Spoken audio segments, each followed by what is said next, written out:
오늘은 새해 첫 주일 예배로 신년 감사 예배로 하나님 앞에 드리겠습니다.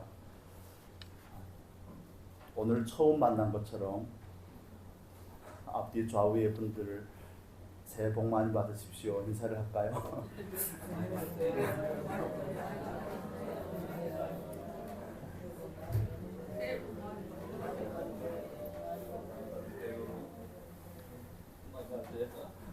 송구영신 예배 때 해야 되는데 한 주간 미루어졌습니다. 주보를 보셔서 아시겠지만 광고 시간에 다시 말씀드리겠습니다. 오늘은 주님의 사랑으로 연합하는 삶이라는 제목으로 말씀을 나누겠습니다. 시편 133편은 하나님 앞에 성전에 올라가는 노래 시편에 15편이 있거든요. 그 중에 다윗의 시편입니다. 해마다 순례자들이 성전에 올라가서 하나님이 전에 이스라엘 남자들은 1년에 3차례씩 3번씩 예루살렘에 올라간다고 말씀을 드렸죠. 절기마다 중요한 세 절기에 올라가는데 그 순례자들이 예배의 자리로 나아가는 그 모습을 바라보는 그 다윗의 마음을 표현을 한 것이죠. 그 1절의 말씀이 우리 한글 성경에는 형제가 연합하여 동거함이 어찌 그리 선하고 아름다운고 이렇게 되어 있는데 원문 성경에는 조금 다르게 되어 있습니다. 중국어 성경을 보니까 중국어 성경은 원문 성경과 거의 비슷하게 순서는 좀 다르지만 이 말씀이 처음에는 감탄사가 있습니다. 보라라는 감탄사가 있습니다. 즉 하나님 앞에 표준세 번역에 우리 한번 읽어볼까요? 그 얼마나 아름다운고 즐거운가 형제 자매가 어울려서 함께 사는 모습. 1절에서 강조하는 부분이 있죠. 그 얼마나 아름답고 즐거운가. 근데 그 앞에 보라라는 감탄사가 있습니다. 그래서 우리가 번역을 하는 일이 어렵지만 그러나 이 말씀을 볼 때 하나님께서 함께 하는 것, 형제가 어울려서 함께 하는 것을 얼마나 기뻐하는가, 선하고 아름다운가 할 때 그 선하다는 것은 하나님 보시기에 좋았더라 하는 창세기 1장에서 반복해서 나오는 그 표현입니다. 다른 말로 하면 하나님 앞에서 경탄을 금치 못할 만큼 아름다운 일이 형제가 함께하는 일이라는 것을 우리가 믿음으로 받으시면 좋겠습니다. 지금 연합이 되었든지 안 되었든지보다 이것이 하나님의 뜻이라는 것을 먼저 이해하는 것이 더 중요한 것입니다. 신앙생활을 하는 것은 우리가 예수 그리스도 안에서 점점 하나가 되어가는 것입니다. 신앙생활은 단지 나와 하나님과의 관계뿐만이 아니라 형제 사이의 관계라는 것을 이해할 필요가 있습니다. 우리는 예수 그리스도를 구주로 고백하는 하나의 공동체로서 하나님 앞에 예배하고 함께 신앙을 영유해 가고 있죠. 그렇기 때문에 신앙의 문제는 곧 연합의 문제입니다. 첫째는 하나님과의 연합의 문제고 둘째는 형제 자매의 연합의 문제입니다. 그래서 하나님 앞에서 연합하는 것이 하나님의 뜻이라는 것을 여러분 믿으시기를 바랍니다. 하나님의 뜻이라고 말할 때 여기에는 타협이 있을 수 없음을 의미하는 겁니다. 여기에는 그 어떤 변명이나 그 어떤 핑계나 이런 건 설 자리가 없음을 의미하는 겁니다. 연합하기 위해서는 우리가 하나가 되어야죠. 연합한다는 의미가 하나 된다는 의미이지만 그래서 여기서 우리가 먼저 이해해야 될 부분은 하나님의 뜻이기 때문에 내 안에서 어떤 핑계나 어떤 불편함을 하나님 앞에서 내려놓는 이 과정의 훈련들이 우리에게 필요함을 이해를 하시면 좋겠습니다. 하나님의 뜻이라는 것은 우리가 아멘으로 받고 순종으로 받아야 될 부분의 문제이지, 즉 나를 말씀에 맞춰야 되는 문제이지 말씀을 내 안에 내 입맛대로 적용하는 것이 아니라는 것을 이해하시면 좋겠습니다. 그래서 늘 하나님 중심적이어야 되는 것이 신앙이고 우리는 하나님께서 우리에게 주신 그 말씀으로 나아가 말씀과 우리가 일치하는 삶을 추구하고 나아가는 것이 저와 여러분의 신앙의 목표이고 궁극적인 목적인 줄로 믿습니다. 말씀의 자기화죠. 말씀과 내가 하나가 되는 것. 예수 그리스도와 우리가 그래서 성경에서는 그 하나됨을 궁극적인 혼인잔치로 묘사를 하는 겁니다. 혼인을 한다는 것은 남녀가 만나서 하나가 되는 것을 말하죠. 하나님께서 아담이 독처하는 것을 보시고 기뻐하지 않으셨습니다. 그래서 주신 것이 하와를 주신 것이죠. 하와를 줬을 때 아담이 고백이 있지 않습니까? 그는 뭐라고요? 내 뼈 중에 뼈요 살 중에 살이로다. 남자가 부모를 떠나 아내와 만나서 어떻게 한다고요? 연합한다고요. 연합한다. 그 연합한다는 단어는 마치 이 치아의 잇몸과 치아가 밀착이 되어 있는 것과 같은 모습입니다. 이 단어가 또 룻기에도 한번 나오죠. 룻이 그 시어머니 나오미를 붙쫓았다 할 때 그 표현이 겁니다. 이거는 틈이 없는 관계를 말하는 겁니다. 딱 밀착이 된 그 관계. 치아와 잇몸이 떨어질 수 있습니까? 연세가 들면 좀 벌어지긴 한다고 그러더라고요. 트라이앵글이 생긴다고. 치아 사이가 벌어지고 잇몸 사이가 느슨해지고 이런 거 있을 수 있겠지만, 그러나 성경에서 말할 때 이 표현, 저는 우리 욥기를 잠깐 볼까요? 이 말씀까지 찾으면 길어질 수 있지만 한번 읽겠습니다. 19장입니다. 욥기 19장 20절의 말씀을 보겠습니다.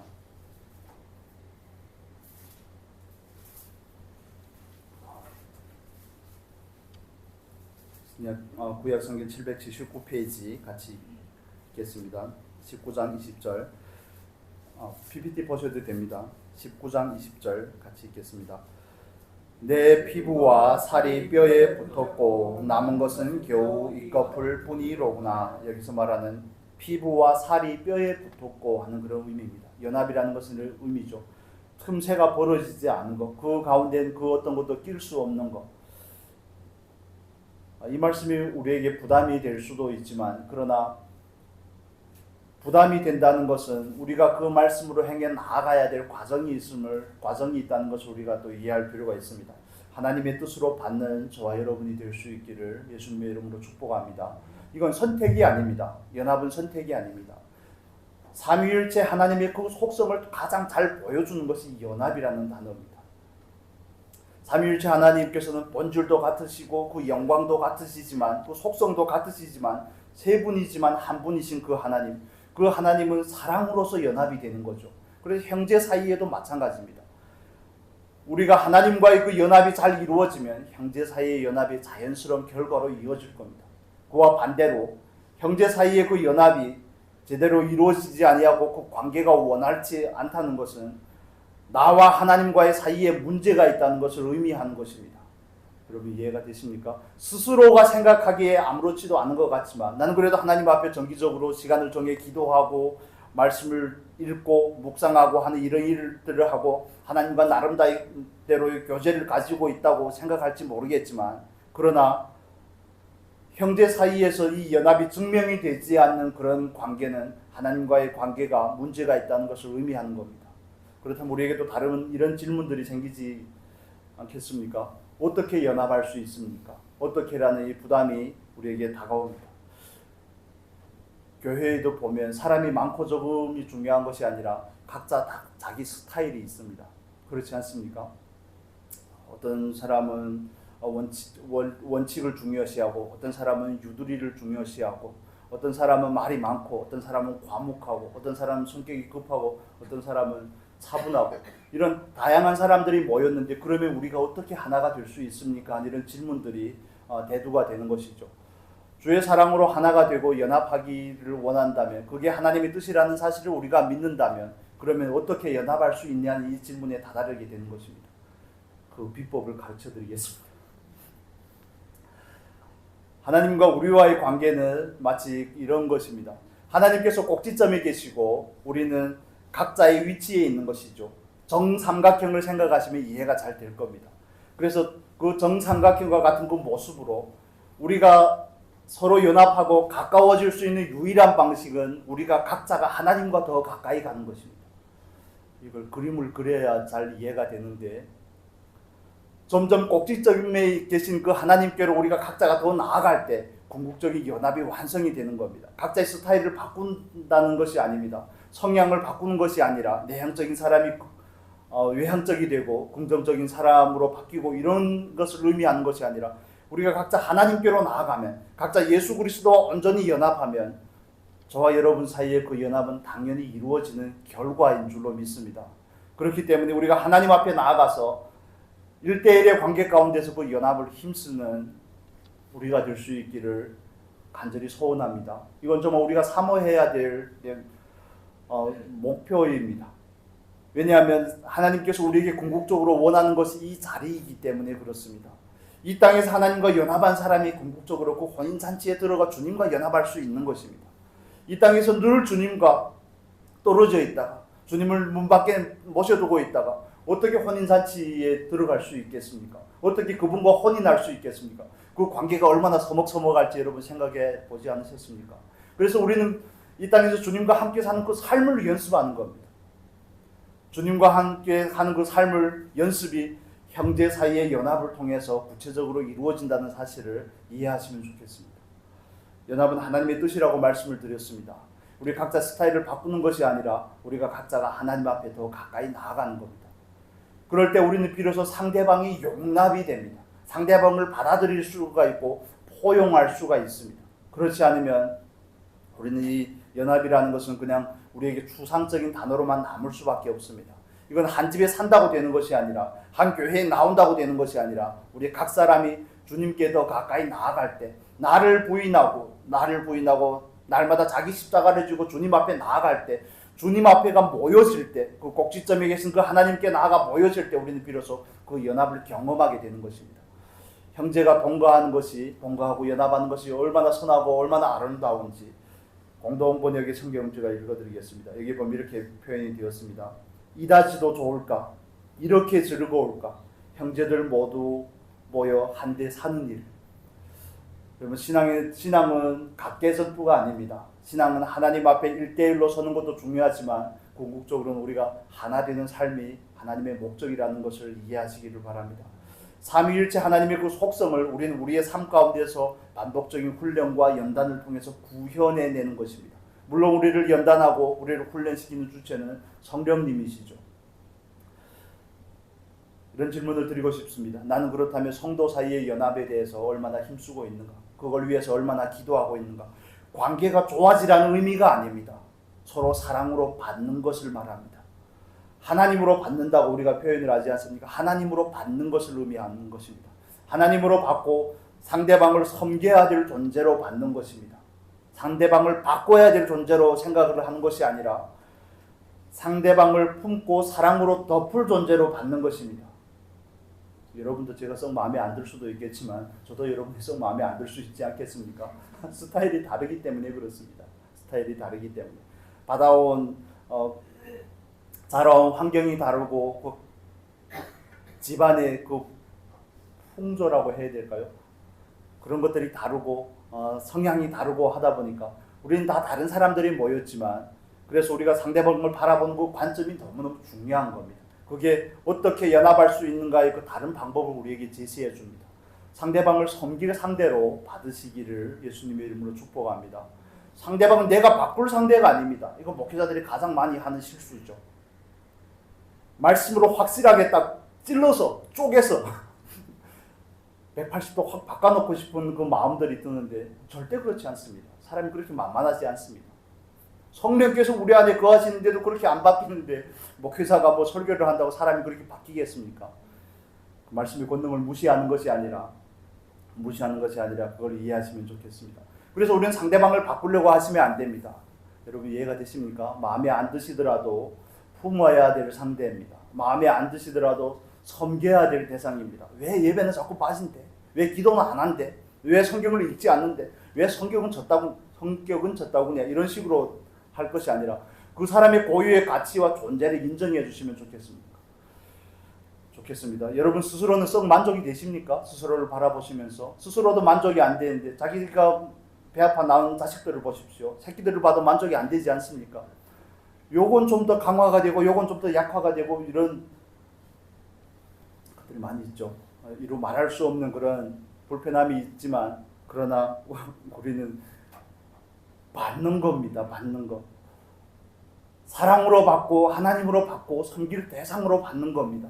그분이 약함이 보여지면 섬겨주십시오. 뭐라고 하지 마시고요. 뭐라고 하지 마시고 입을 굳게 닫으시고 묵묵히 섬기시고 묵묵히 기도해 주시고 묵묵히 도와주시고. 여러분 학교 다니실 때 혹시 마니또 게임 이런 거 해보셨습니까? 잘 모르시네요. 몰래 정체를 들키지 않고 섬기는 거 일정한 기간 동안 그게 저와 여러분이 해야 될 일들입니다. 그래서 저도 하나님 앞에서 이런 마음을 갖기까지, 이렇게 하나님께서 마음을 바꿔주기까지는 엄청 오랜 시간이 걸렸지만, 이게 자라온 환경이 있기 때문에 저는 외가편에 가면 제가 장손입니다. 그래 밑에 거의 다 동생들이니까 어릴 때부터 저는 형들하고 놀아본 기억이 별로 없습니다. 그러니까 제가 말하면 곧 동생들이 지켜야 되는 그런 룰 같은 게 되다 보니까 고집이 세고 다른 사람 말은 잘 안 듣습니다. 잘 듣게 보이죠? 잘 안 듣습니다. 다른 사람의 말을 잘 안 듣습니다. 고집이 세고 별걸 다 얘기하네요. 이제는 안 그럽니다. 이제는 안 그래요. 이게 중요하다 그랬습니다. 그러다 보니까 그런 다른 사람의 말에 귀를 잘 안 기울이고 하는 이런 과정들이 하나님 앞에 정말 호되게 훈련 받은 적들이 너무 많습니다. 연단을 받고 깨진 그런 부분들이 많은데, 그러다 보니까 내가 말하는데 한 사람이 들어주지 않으면 기분이 나쁩니다. 어떤 감정인지 여러분 이해가 되실지 모르겠습니다. 말이 안 먹혀 이런 거죠. 내가 말하는데 안 듣냐는 동, 내가 말하는데 대답을 안 하느냐 그러기도 하고, 왜 바뀌지 않냐고 그러는데 자기도 안 바뀌는데 어떻게 사람이 그렇게 많이 바뀌겠습니까? 다시 돌아와서 하나님께서 우리를 말씀과 기도의 교회라는 한 공동체로 모이게 하셨을 때는 하나님의 주권적인 역사가 있다는 사실을 믿어야 됩니다. 그걸 사랑으로 받기 위한 전제입니다. 하나님의 주권이, 하나님의 인도하심이 우리를 여기에 모이게 했다는 사실을 이해하시면 좋겠습니다. 한국에도 그리스도인들이 800만이 됩니다. 중국에는 그리스도인들이 1억이 됩니다.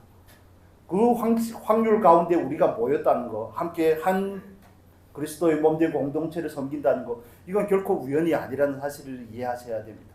그렇다면 하나님께서 왜 우리의 속성을 뻔히 아시는데 이렇게 잘 맞지 않는 사람들을 한 자리에 모이게 했을까요?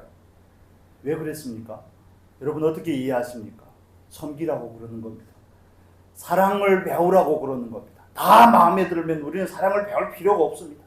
모든 환경이 다 형통하면 우리는 감사를 배울 필요가 없습니다. 감사가 절로 나오는데, 노래가 절로 나오는데 뭔 감사가 필요하고 찬양이 필요하겠습니까? 하나님께서 우리로 하여금 그 맏아들의 형상을 본받게 하시기 위해서 우리를 여기로 부르신 줄로 믿습니다. 하나님께서 우리를 모이게 했다니까요.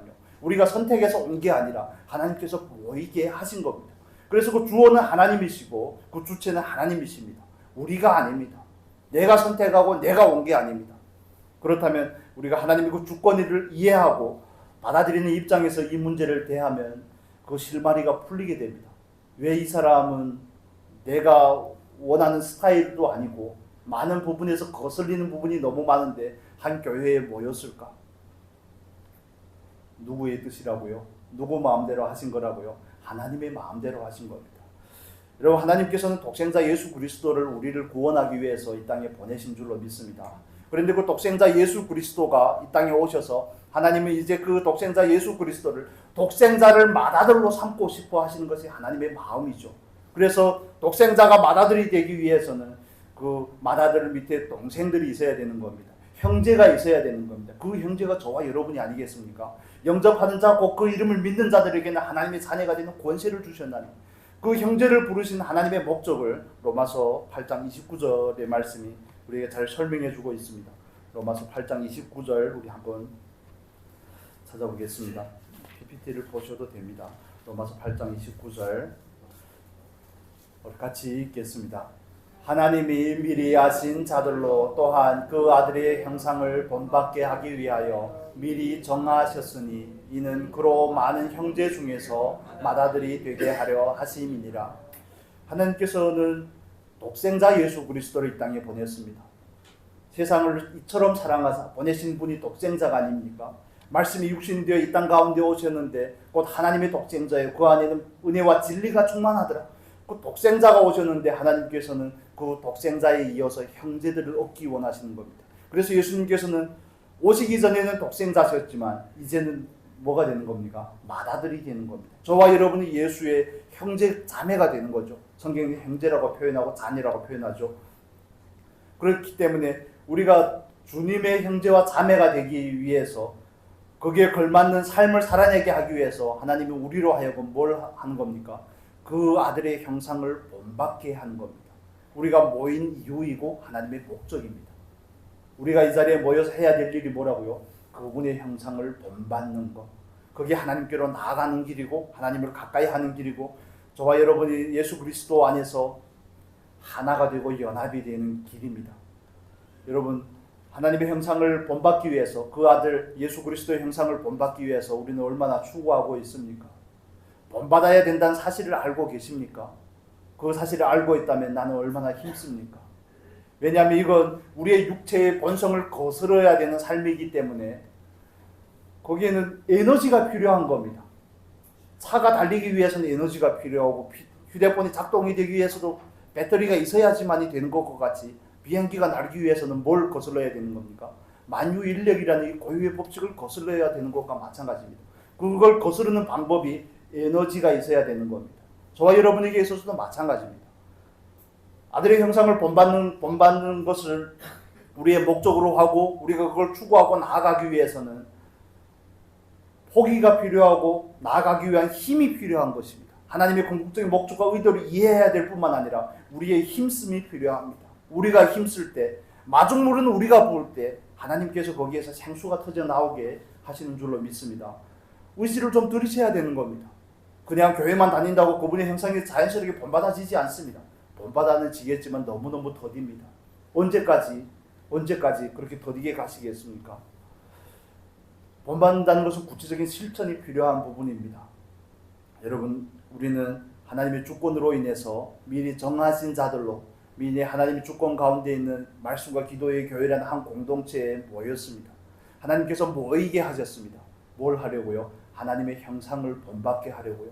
하나님의 아들의 형상을 본받게 하려고 우리를 여기에 모이게 하신 겁니다. 성경에서 말하는 그 형상이라는 단어는 어떤 외모를 말하는 게 아닙니다. 외모를 말하는 것이 아니라 하나님의 속성을 말하는 겁니다. 하나님의 속성이 뭡니까? 하나님의 속성은 사랑이 아닙니까?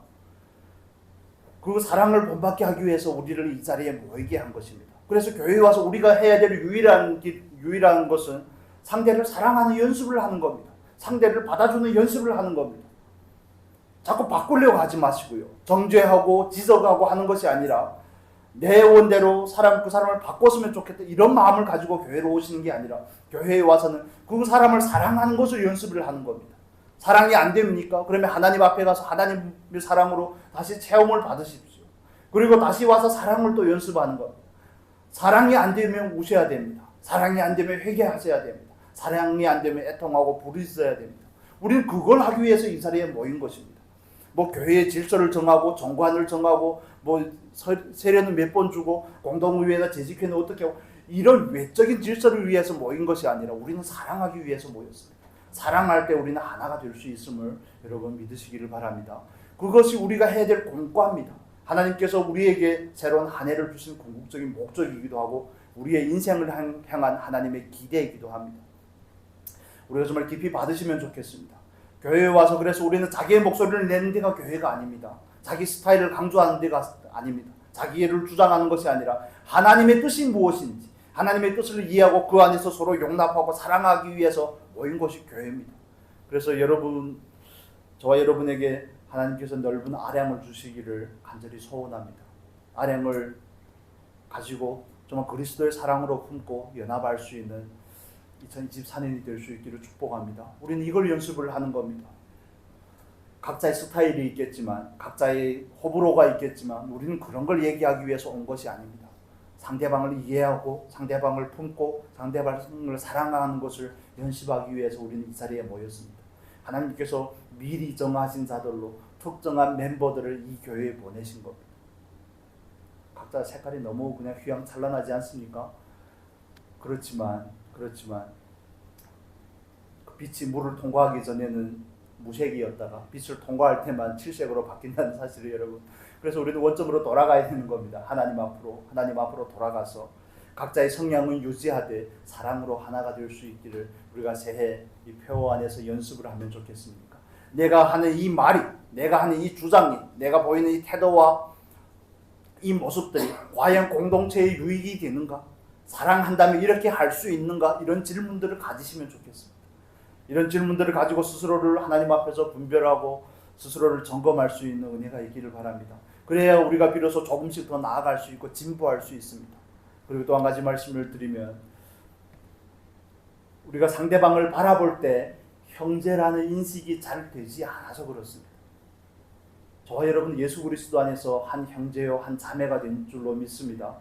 형제가 됐습니다. 형제가. 그런데 우리가 그 인식이 잘 되지 않기 때문에 너는 너고 나는 나입니다. 이건 그리스도의 인간관계가 아닙니다. 그리스도 안에서 인간관계는 뭡니까? 자녀이고 형제입니다. 형제. 피를 나눈 형제입니다. 형제라는 그 단어가 한자어잖아요. 형을 이르는 그 형에다가 아우를 이르는 제를 붙여서 형제가 되었는데, 형제는 뭘 의미하는 겁니까? 피를 나눈 사이를 형제라고 그러죠. 피를 나누고 한 태에서 난 관계를 형제라고 말합니다. 저와 여러분은 예수 그리스도의 피로 가까워진 관계 아닙니까? 예수 그리스도의 피로 새로운 피조물이 되고 새로운 질서 안에서 모인 관계가 아닙니까? 그렇기 때문에 우리가 상대방을 바라볼 때 그로 바라보고 너로 바라보는 것이 아니라 형제로 바라볼 수 있기를 바랍니다. 형제로 바라보기 위해서는 우리들의 관점에 말씀이라는 안경을 낄 필요가 있습니다. 왜냐하면 우리는 눈에 보이는 것을 보기 때문에, 눈에 보이는 것을 보고 감정적으로 느끼는 것을 느끼기 때문에 상대방을 바라볼 때 늘 행위와 외모를 봅니다. 잘생겼냐, 못생겼냐, 키가 크냐, 작냐, 성격이 어떻냐, 온유하냐, 내향적이냐, 외향적이냐, 이런 외모와 행위를 가지고 그와 나를 자꾸 구분을 하려고 합니다. 경계를 두려고 합니다. 그렇지만 우리는 하나님 안에서, 말씀 안에서 상대방을 바라봐야 됩니다. 형제고 사랑해야 될 대상이고 마땅히 품어야 될 대상이고 섬겨야 될 대상입니다. 궁극적으로 연합을 이루어야 될 대상이고 우리로 하여금 사랑을 연습해야 될 대상이라는 것을 이해하시면 좋겠습니다. 여러분, 상대방을 어떻게 바라보십니까? 스스로가 이 질문을 가지시면 좋겠습니다. 외모를 따라서 행위를 따라 말하지 말고 그분이 가진 사회적인 지위와 명성과 사회적인 성공의 정도와 또 부의 정도를 따라 그 사람을 판단하지 않으시면 좋겠습니다. 우리의 판단은 이런 걸 근거로 하는 것이 아니라 하나님의 말씀 안에서 상대방을 형제로 받는 것입니다. 형제로 받아야지 한 걸음 더 나아가면 지체로 이해될 수가 있습니다. 그러나 우리가 말로는 그리스도인이라고 그러는데 교회 안에서 이 인간관계도 전혀 이 육체적인 관계를 벗어나지 못합니다. 얼마나 이기적이고 얼마나 자기중심적이고 얼마나 자기 주장이 강한지, 제가 중고등부 우리가 말씀을 나누면서도 우스갯소리로 그 얘기를 했는데, 세상에는 두 종류의 사람이 있다. 나를 아는 사람과 나를 모르는 사람. 우리는 이런 식으로 자꾸 분간을 하려고 그러죠. 또 다른 식으로 표현을 하면 내가 좋아하는 사람과 내가 싫어하는 사람, 이렇게 자꾸 나누려고 그럽니다. 그러나 하나님 앞에서는 모두 다 죄인이고 모두 다 사랑을 입은 사람이라는 것을 이해하시면 좋겠습니다. 우리가 상대방을 형제로 바라보지 못하고 하는 그 이유는 아직 영적인 가치관이 바르게 장착이 되지 않았기 때문에 그렇습니다. 늘 상대방의 외모가 보이고 행위가 보이고 자꾸 판단과 정죄와 손가락질과 자꾸 지적질이 우리 안에 있는 이유는 그 사람의 형제로 잘 여겨지지 않기 때문에 그렇습니다. 정말 노아의 두 아들 셈과 야벨과 같은 그런 마음가짐을 가지지 않고 우리 안에는 왜 그렇게 함이 많은지, 가난과 함이 왜 그렇게 많은지, 그건 육체의 본성들이 아니겠습니까? 하나님의 말씀을 거스르고 하나님과 원수되고자 하는 그런 본성들, 이기적이고 자기중심적인 그 본성들, 정말 내 뼈 중에 뼈요 살 중에 살이라고 하다가 선악과를 따먹고 나서는 뭐라고 그럽니까? 네 탓이라고 말하는 그게 본성이 우리가 가진 속성이죠. 그래서 우리는 그걸 거스르는 것입니다. 말씀이라는 그 렌즈를 끼고 상대방을 바라볼 수 있는 그런 영적인 안목을 가지시기를 간절히 소원합니다. 그게 잘 보여지지 않으면 그걸 위해서 기도하셔야 됩니다. 그게 안 되면 신앙이 안 됩니다. 인간관계의 문제가 제대로 바른 가치관이 장착이 되지 아니하면 우리는 상대방을 온전하게 바라볼 수 없을 뿐더러 우리들의 신앙이 바르게 하기가 너무 힘들다는 사실을 이해하셔야 됩니다. 신앙이라는 것은 꼭 관계의 문제이기 때문에 그렇습니다. 하나님께서 나를 사랑하는 것만큼 하나님께서 그를 더 사랑한다는 사실을 이해하셔야 됩니다. 나의 하나님일 뿐만 아니라 누구의 하나님이죠? 그의 하나님입니다. 그래서 상대방을 형제로 보기 위한 두 번째 팁은 날마다 내 안에 계시는 그 주님을 만나는 저와 여러분이 될 수 있기를 바랍니다. 날마다 주님을 만나야 됩니다. 날마다 주님을 만나야 그 안에서 우리는 자녀됨의 감격이 있고 죄인됨의 그 회개와 겸손함이 있습니다. 그래야지 그 시각을 가지고 날마다 그 삶이 우리 안에서 습관이 되어 있을 때, 훈련이 되어 있을 때 우리는 상대방을 바라볼 때 너와 나로 바라보는 것이 아니라 우리로 바라보게 되는 겁니다. 형제로 바라보게 되는 겁니다. 이 말씀을 묵상하면 이 단어에 대한 부분이 마음에 깊이 와서 이렇게 말씀을 드리는 겁니다. 우리는 형제라는 사실을 얼마나 이해하고 있는지, 나는 상대방을 바라볼 때 얼마나 형제라고 여기는지 온전하게 받아지지 않는다면 먼저 여기는 훈련부터 해야 되지 않겠습니까? 맞습니다. 그는 형제입니다. 그는 형제입니다. 분위기가 너무 팍팍하니까 옆에 분에게 당신은 나의 형제입니다. 한번 해보겠습니다.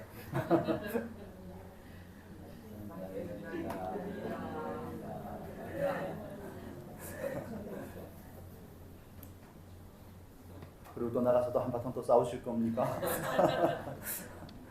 모순이 없을 수는 없습니다. 여러분 이해가 되십니까? 육체를 가졌기 때문에 모순이 없을 수 없고 다툼이 없을 수는 없겠지만, 그러나 우리는 늘 돌아와야 될 원점이 있다는 것을 이해하셔야 됩니다. 그러면서 성장하는 거 아니겠습니까? 어떻게 안 싸우겠습니까? 싸울 수밖에 없죠. 우리가 하나님이 아닌데 싸울 수밖에 없지만, 그러나 우리는 또 다시 형제의 자리로 돌아와야 된다는 사실을 이해해야 됩니다. 예수님께서 제자들에게 주신 세 계명이 있죠. 세 계명을 너희에게 주는 너희가 서로 사랑하라. 너희가 서로 사랑하면 뭐라고요? 사람들이 너희가 내 제자인 줄 알리라. 그런데 예수님이 제자들만 봐도 누가 먼저 정말 좌의정 우의정 하면서 누가 먼저 그 보좌의 우편에 앉을 것인지 그걸 다툼을 하고, 정말 서로가 다르니까 서로 시기하고 샘내고 질투하고 하는 이런 모습들이 있었지만, 그런데 그런 제자들에게 예수님께서 말씀하시는 거 아닙니까? 너희가 서로 사랑하라. 형제이기 때문에 그런 거 아니겠습니까?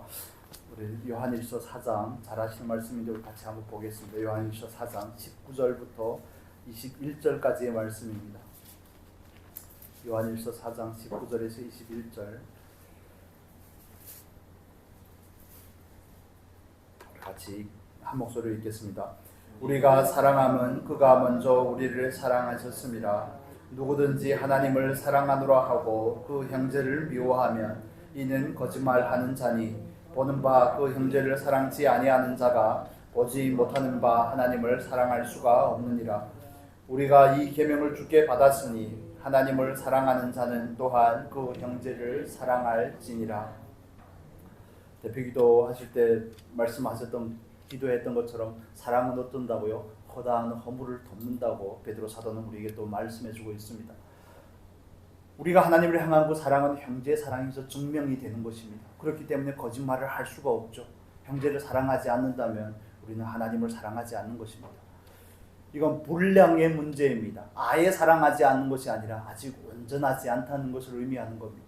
저도 아직도 마음에 받지 못하는 그런 분들이 있습니다.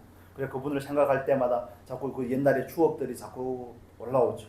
받았던 그 상처라든지, 저도 상처를 적잖게 줬겠지만 주고 받은 그 상처와 그 아픈 기억들이 스물스물 올라올 때면, 그 생각에 붙잡히면 마음에서 올라오는 다른 감정들이 있죠. 원망과 불평과 이런 감정들이 올라옵니다. 그러나 그 올라오는 감정을 부인하고, 그건 이미 사실이 아니라는 사실을 부인하고 예수 그리스도 안에서, 말씀 안에서 바라보면 그도 형제라는 사실 앞에 다시 한번 겸손해지는 것이죠. 그래서 이 훈련이 잘 되지 않을 때마다 말씀으로 스스로를 가르치는 은혜가 있어야 됩니다. 이 연습을 반복적으로 하셔야 됩니다. 한 가족으로 사는 남편이나 아내나 자녀들을 바라볼 때도 형제라는 인식을 가지셔야 됩니다. 여러분 이해가 되십니까? 형제입니다. 형제. 자녀라는 이름으로 온 형제. 내가 섬기라고 나에게 하나님께서 보내준 형제입니다. 때론 우리가 그 섬기는 그 형제들이, 그 자녀라는 그 형제들이 너무 버거운 분들도 많이 있지 않습니까? 그렇지만 하나님께서 맺어준 그 관계 가운데 하나님은 우리에게 사랑을 요구하는 겁니다. 그가 없다면 우리는 사랑을 배울 수 없기 때문에 그렇습니다. 그래서 우리가 하나님 앞에서 정말 믿음으로 받는다는 거, 하나님으로 받는다는 거, 영으로 반응을 한다는 것은 그걸 믿음으로 이해하는 것입니다. 하나님께서 주신 기회로 이해하는 겁니다. 안 되면 어떻게 하라고요? 하나님 앞에 나와 그 사랑으로 다시 충만함을 받으십시오. 안 되면 하나님 앞에 나와 부르셔서 기도하셔야 됩니다. 그래야지 다시 사랑할 수 있는 힘이 생깁니다. 사랑을 하게끔 하나님께서 나로 하여금 하게끔 하십니다. 안 되는 거 당연하죠. 우리가 하려고 하면 당연히 안 됩니다. 100에 100번 다 안 됩니다. 다 안 됩니다.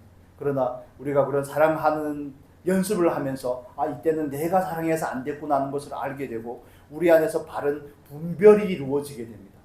이때는 되네, 이때는 예수님의 사랑으로 하니까 되는 것이라는 것을 알게 되고, 그 구체적인 방법을 터득해가고 저와 여러분이 다 사랑의 고수가 될 줄로 믿습니다. 방법을 터득해 가셔야 됩니다. 이 사람에게는 이런 사랑이 필요하고 저 사람에게는 저런 사랑이 필요하고 어떤 자녀에게는 단호한 사랑이 필요하고 어떤 자녀들에게는 따뜻함으로 품어주는 사랑이 필요하고 사랑이라고 해서 정말 물에 술 탄 듯 술에 물 탄 듯이 그냥 늘 뜨뜻미지근하게 하는 거 사랑이 아닙니다. 늘 온유함으로 나가는 게 사랑이 아닙니다. 그때마다 하나님께서 우리에게 가르치고자 하는 그 사랑이라는 그 표현의 방법이 다르다는 것을 또한 이해하시면 좋겠습니다. 형제로 받으시고 사랑으로 받고자 하시고 또 구체적으로 그 사랑의 실천을 할 때 방법의 문제까지도 기도할 수 있기를 바랍니다. 많은 부모들은 자녀를 사랑한다고 하면서 자녀에게 질질 끌려다닙니다. 죄송합니다. 표현이 그래서 정말 질질 끌려다닙니다. 원칙도 없고 자녀 앞에 가면 원칙도 없고 자기 주장도 없고 진리도 없고 말씀의 분별도 바르게 없고 그냥 자녀가 원하는 대로 그렇게 키우면 자녀들이 어떻게 되겠습니까? 그 자녀의 앞날을 어떻게 우리가 보장할 수가 있겠습니까? 그것과 마찬가지입니다. 사랑에 있어서 우리는 사랑의 원리뿐만 아니라 사랑의 구체적인 방법들을 연습하면 좋겠습니다. 그래서 우리가 사랑 안에서 정말 더 깊어지는 은혜가 있기를 예수님의 이름으로 축복합니다. 우리 안에는 사랑은 우리 것이 아닙니다. 여러분 이해가 되십니까? 손발은 우리 거지만 손발은 우리 몸에 붙어 있으니까 우리 각자의 것이지만 사랑은 우리 것이 아닙니다. 사람은 사랑할 줄은 모릅니다. 사랑을 소유한 존재가 아니라는 것을 이해하시면 좋겠습니다. 왜 사랑이 안 되냐고요? 너무 당연한 겁니다. 이제야 아신 겁니다. 이제야 아신 겁니다. 옛날에는 사랑인 줄 알았던 것들이 사랑이 아니었다는 사실을 마치 노랫말의 가사 같은데 사랑이 아니었음을 알게 된 겁니다. 비로소 내가 좋아하는 사람을 사랑한다고 생각했는데 그게 사랑이 아니라는 것을 비로소 알게 되는 겁니다.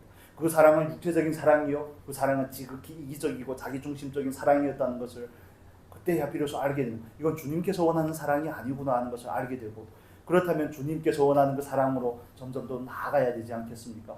그분이 우리를 사랑하셔서 독생자를 주셨듯이 우리도 정말 우리가 품어야 되고 섬겨야 되고 사랑으로 보듬어야 될 그 사람을 향해서 우리를 내려놓고 나아가는 것이죠.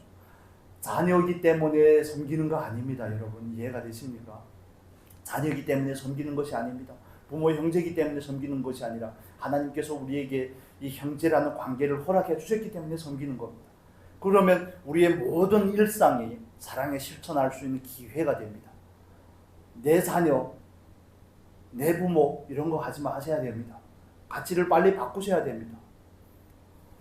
부모를 공경하고 자기 자녀를 너무 잘해야 되는 거 우리에게 주어진 너무 가장 기본적인 본분이지만, 그러나 그게 나로서 출발하면 안 됩니다. 하나님의 것입니다. 하나님으로부터 출발해야 됩니다.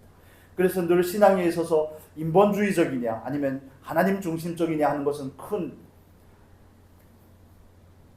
차이를 가져오는 것입니다. 이건 정말 큰 괴리가 있습니다. 천냥지차라고 그러죠. 하늘과 땅의 차이가 있는 것처럼 가장 근본적인 부분에 있어서 차이가 있습니다. 그래서 우리가 그리스도 안에서 이 관계를 먼저 정리하고자 할 때 우리는 형제라는 사실, 그건 하나님의 말씀이라는 것을 기초로 해서 우리가 이해한다는 사실, 이건 그냥 육체로 난 그 관계가 아니라 하나님께서 지정해 준 관계라는 사실을 우리가 깊이 이해할 때 자녀를 볼 때도 형제로 바라보게 될 것입니다. 남편을 바라보고 아내를 바라보고 또 부모를 바라볼 때도 형제로 바라보게 될 것입니다. 그래야 우리가 그 관계 가운데서 행하는 모든 사랑의 실천들이 하나님 앞에서 상이 될 수가 있습니다. 그러지 않으면 상이 안 됩니다. 다 이기적인 것입니다. 다 자기중심적인 것입니다. 다 지가 좋아서 하는 겁니다. 지가 좋아서 해놓고 상대방 인정을 안 해주면 뭐라 합니까? 내가 배 아파서 너를 낳고 미역국까지 먹었더니 지금 이따구로 하냐 이렇게 나오는데, 아니요. 그럴 때 비로소 우리는 그게 나에서 비롯된 사랑이라는 것을 아는 겁니다. 정말 이기적인 사랑이고 성경에서 말하는 사랑이 아니었다는 사실을 알게 되는 겁니다. 우리가 정말 그 사랑을 바르게 분별할 수 있는 그런 지각이 있기를 예수님의 이름으로 축복합니다. 사랑이라고 다 같은 사랑이 아닙니다. 동기와 근원에 있어서 이건 정말 근본적인 차이가 있는 겁니다. 나로 한 것은 다 죽은 겁니다. 나로 하는 것은 생명이 아닙니다. 나로 하는 것은 본능에서 나온 겁니다.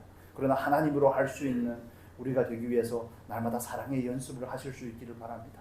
외모로 보지 마시고 행위로 보지 마시고 스타일로 구분하지 마시고 그 사람의 지위를 따라 구분하지 마시고 정말 형제로서 말씀이라는 렌즈를 끼고 바라보고 하나님의 그 가치 안에서 바라볼 수 있는 은혜가 있기를 바랍니다.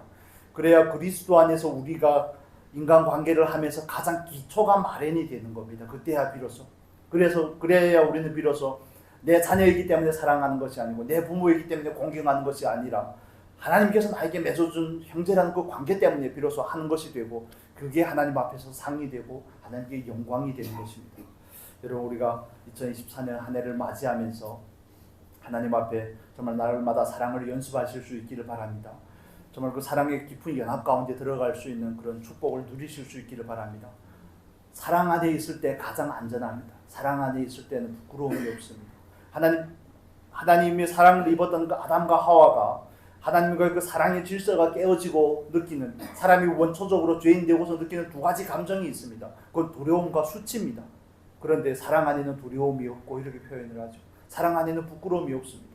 그래서 정말 참된 사랑의 근원 되신 그 하나님 앞에 나아가면 뭐가 두렵겠습니까? 뭐가 그렇게 부끄럽겠습니까? 뭘 얘기하지 못하고 정말 완전히 의뢰하고 맡기지 못할 게 뭐가 있겠습니까? 그런데 우리는 하나님과 그 사랑 안에서 온전히 연합되고 누리지 못하다 보니까 늘 딴주머니를 차죠. 기도할 때도 솔직함이 없습니다. 기도할 때도 정말 진솔함이 없고 중언부언이 기도가 너무 많고 그러다 보니까 말로는 사랑한다고 그러고 말로는 사랑을 안다고 그러는데 그 사랑은 정말 너무 추상적이고 너무 머리에만 머물러 있는 것이고 실제로 피부로 경험하는 그런 사랑이 아닌 것입니다. 여러분 우리가 예수를 믿은 지가 정말 하루 이틀이 아니지 않습니까? 정말 그 사랑을 안다면 우리는 그 사랑 안에서 날마다 내 안에 사랑의 확장이 이루어져야 되는 것입니다. 형제를 바라볼 때도 정말 우리가 주변의 성도님들을 바라볼 때도 형제로 바라볼 수 있는 그런 안목들이 점점 생겨야 되지 않겠습니까? 형제의 눈에 티를 보기에 앞서 자기 안에 들보를 먼저 발견하게 되는 그런 은혜들이 생길 것입니다. 여러분 사랑을 연습하면 좋겠습니다. 저도 많이 연습을 해야 되고 우리가 다 같이 연습을 해야 되는 부분입니다. 온전하지 않습니다. 늘 만족스럽지 않습니다. 그렇지만 우리는 그 궁극적인 자리를 위해서 연습하며 나아가기로 다시 한번 마음의 결단을 하시고 마음의 확정을 하시기를 바랍니다. 오늘 내가 한 사랑은 육체에서 비롯된 사랑이 아닌가? 혈연 관계 때문에 하는 그런 사랑들이 아닌가? 하나님께서 말하는 성경에서 말하는 그 사랑인가? 이렇게 구분을 해볼 때 우리 안에서 정말 그 사랑이 점점 더 온전하게 되어질 것입니다. 우리가 하는 그 사랑이 하나님을 향한 사랑이 되게 될 줄로 믿습니다. 그리고 마지막으로 우리가 한 가지 더 말씀을 나눌 부분은 여러분 우리가 먼저 하나님 앞에 사랑을 받는 사람이 되십시오. 사랑을 먼저 받는 사람이 되십시오. 모든 연약함과 모든 부족함 우리가 정말 온전하지 못한 그 모든 것이 하나님 앞에 사랑을 받을 수 있는 기회라는 것을 여러분 깊이 받으시면 좋겠습니다. 하나님 앞에 충분히 사랑을 받으십시오. 그래야지 우리가 그 다음 단계로 나아갈 수 있습니다. 그 사랑을 받지 않으면 뭔 형제고 뭐고 아예 시작조차 못합니다. 사랑을 깊이 받은 사람이 비로소 그 사랑에 반응하고자 합니다. 반응하고자 하다 보면 그 사람이 형제로 안 보이던 사람이 형제로 보이고 왜 하나님 나에게는 왜 이런 사람들만 보냈냐고 하다가도 하나님의 주권에 굴복이 되어지고 이런 일들이 우리에게 이루어집니다. 그러다 보면 그 사랑을 충분히 받게 되면 하나님의 뜻이 무엇입니까? 하나님의 뜻대로 하기를 원합니다 하는 그 자리까지 나아가게 되는 것이죠. 즐거이 순종하고자 하는 그 자리까지 나아가게 되는 겁니다. 여러분 날마다 하나님의 사랑을 깊이 정말 충만하게 받으시고 그 사랑 안에서 깊이 누리시기를 바랍니다. 그래야지 우리가 비로소 그 다음 단계로 나아갈 수가 있습니다. 하나님의 사랑을 누리기 위해서는 어떻게 해야 됩니까? 여러분 어떻게 하십니까? 하나님께서 우리에게 주신 것들을 세워보는 것도 괜찮은 방법 중에 한 가지고 날마다 조금 더 나아가면 우리는 십자가를 바라봐야 됩니다. 십자가가 유일한 사랑의 증표입니다. 사랑의 증표로서 사람들이 남녀가 결혼할 때는 반지를 주고 하지만 하나님께서 우리를 향한 그 사랑의 증표는 십자가입니다. 십자가를 늘 깊이 묵상하시고 십자가 안에서 그 사랑으로 충분히 공부받으시기를 바랍니다. 그러면 우리는 하나님의 뜻에 순종하고자 할 것이고 순종하고자 하다 보면 옆에 있는 성도님이 우리의 가족들이 형제로서 보여지게 될 겁니다. 형제로서 보여지고 하나님께서 우리가 또 말씀과 기도의 교회라는 공동체로 모이게 하셨다는 것, 하나님의 절대적인 주권 안에 있고 우리로 하여금 사랑을 연습하기 위함이라는 사실들이 이해해가지고 받아질 것입니다. 저도 사랑하기 힘든 사람이 있고 여러분도 사랑하기 힘든 사람이 있는 줄로 제가 압니다. 그렇지만 그분 때문에 우리가 더 깊어진다는 거. 여러분, 그러면 우리가 하나님 앞에 갔을 때 누구의 영광입니까? 누가 상을 받습니까? 사울이 있으니까 다윗이 상을 받는 겁니다, 여러분. 아닙니까?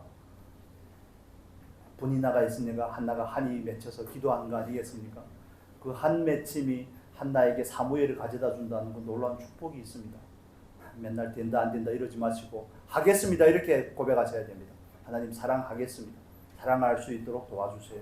이게 우리의 기도가 되고 우리의 마음의 확정이 되어야 됩니다. 다음 주에 또 나누겠습니다. 기도하겠습니다. 거룩하신 하나님, 아버지, 우리에게 주님의 사랑으로 연합하라고 말씀하셨는데 정말 형제가 동거하고 연합하는 것이 얼마나 하나님 보시기에 선하고 아름다운 것인지 아버지, 정말 그 아버지의 깊은 마음이 우리에게 전이가 되면 좋겠습니다. 삼위일체의 그 사랑 안에서 연합된 그 아버지의 놀라운 사랑의 속성이 우리에게 정말 심겨지기를 원하고 그 사랑으로 우리가 충만하여지기를 원합니다. 아버지, 그 사랑 안에서 우리가 정말 온전히 나아가 연합하고 상대방을 사랑하는 자리까지 나아갈 수 있도록 은혜를 더하여 주시옵소서. 아버지, 하나님의 뜻에 대해 더 이상 외면하고 타협하지 않겠습니다. 더 이상 핑계하지 않겠습니다. 외모 행위로 판단하는 것이 아니라 하나님의 말씀이라는 렌즈를 통해 지체들을 바라보겠습니다. 아버지, 하나님께서 우리에게 주권적으로 만나게 하신, 모이게 하신 말씀과 기도의 공동체를 통하여서 사랑을 연습하겠습니다. 이렇게 마음을 확전하기를 소원합니다. 아버지, 우리 사랑하는 성도님들에게 마음의 확장함을 허락해 주시고 우리가 또 하나님 앞에 그 마음의 소원을 따라 살아드릴 수 있도록 성령께서 인도하여 주시옵소서.